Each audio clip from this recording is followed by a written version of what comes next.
ముఖ్యమంత్రి పవన్ కళ్యాణ్ ఇవాళ నుంచి తాను ఎమ్మెల్యేగా గెలుపొందిన పిఠాపురం నియోజకవర్గంలో పర్యటించనున్నారు.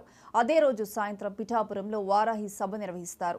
తనను గెలిపించిన ప్రజలకు కృతజ్ఞతలు తెలియజేస్తారు. 3 రోజుల పాటు పిఠాపురం, ఉమ్మడి తూర్పు గోదావరి జిల్లాలో వివిధ కార్యక్రమాల్లో పాల్గొంటారు. అధికారులతో నియోజకవర్గ అభివృద్ధి కార్యక్రమాలపై సమీక్షిస్తారు. అభిమాన నేతకు ఘన స్వాగతం పలికేందుకు జన సైనికులు భారీ ఏర్పాట్లు చేశారు.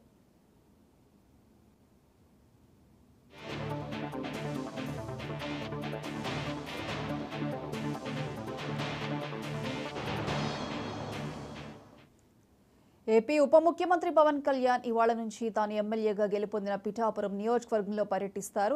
ఈ రోజు సాయంత్రం పిఠాపురంలో వారాహి సభ నిర్వహిస్తారు. తనను గెలిపించిన ప్రజలకు కృతజ్ఞతలు తెలియజేస్తారు. 3 రోజుల పాటు పిఠాపురం, ఉమ్మడి తూర్పు గోదావరి జిల్లాలో వివిధ కార్యక్రమాల్లో పాల్గొంటారు.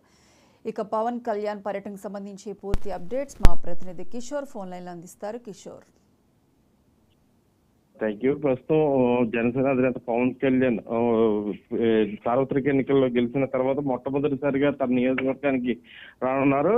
మరికొద్ది క్షణాల్లో జనసేన అధినేత పవన్ కళ్యాణ్ డిప్యూటీ సీఎం గా బాధ్యతలు చేపట్టిన తర్వాత పిఠాపురం నియోజకవర్గానికి రావడం ఇదే ప్రప్రథమం.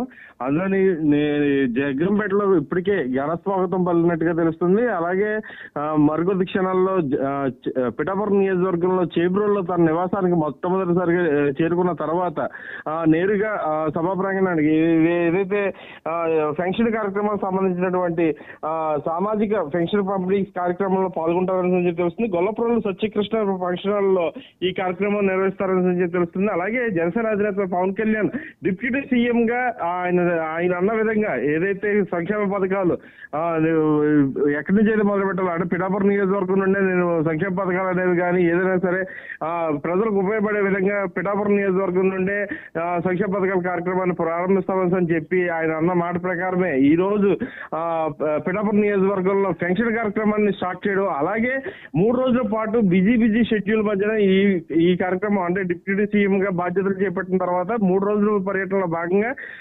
డిప్యూటీ సీఎం గా అలాగే అధికారులతోని అటు జిల్లా ముఖ్య నేతలతో కూడా సమావేశం అయ్యే కార్యక్రమం ఉందని చెప్పి తెలుస్తుంది. అలాగే జనసేన అధినేత పవన్ కళ్యాణ్ కి ఘన స్వాగతం పలికిన తర్వాత నేరుగా 3 రోజుల షెడ్యూల్ లో భాగంగా ఈ రోజుల నుండి 3 రోజుల పాటు పర్యటించనున్నారు. తొలి రోజు గొల్లపురంలో ఫంక్షన్ కార్యక్రమంలో పాల్గొన్న తర్వాత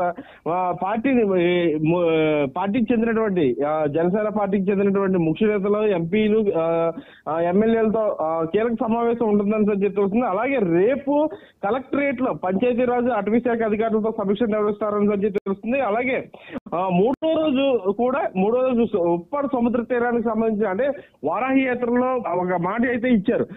ఉప్పాడ తీరాన్ని ఖచ్చితంగా అభివృద్ధి చెందుతుంది, మరొక విశాఖపట్నానికి అన్నట్టుగా సాగర్ తీరం ఎలా అయితే ఉందో ఉప్పాడ తీరాన్ని కూడా అదే విధంగా డెవలప్మెంట్ చేస్తాము, కోత గురవే పరిస్థితి ఎట్టి పరిస్థితుల్లో కూడా మన గవర్నమెంట్ అధికారం చేపట్టిన తర్వాత మొట్టమొదటిసారిగా ఉప్పాడ సాగర్ తీరాన్ని అంతా కూడా కోత గురవకుండా కాపాడతామని చెప్పి ఏదైతే పవన్ కళ్యాణ్ మాట ఇచ్చారో దాని ప్రకారం జనసేన అధినేత పవన్ కళ్యాణ్ ఉప్పాడ సాగర్ తీరంలో జనవాణి కార్యక్రమంలో ఏదైతే వారాహి యాత్రలో భాగంగా వారాహి సభపై అక్కడ లాస్ట్ గా ముగించుకుంటారని చెప్పి తెలుస్తుంది.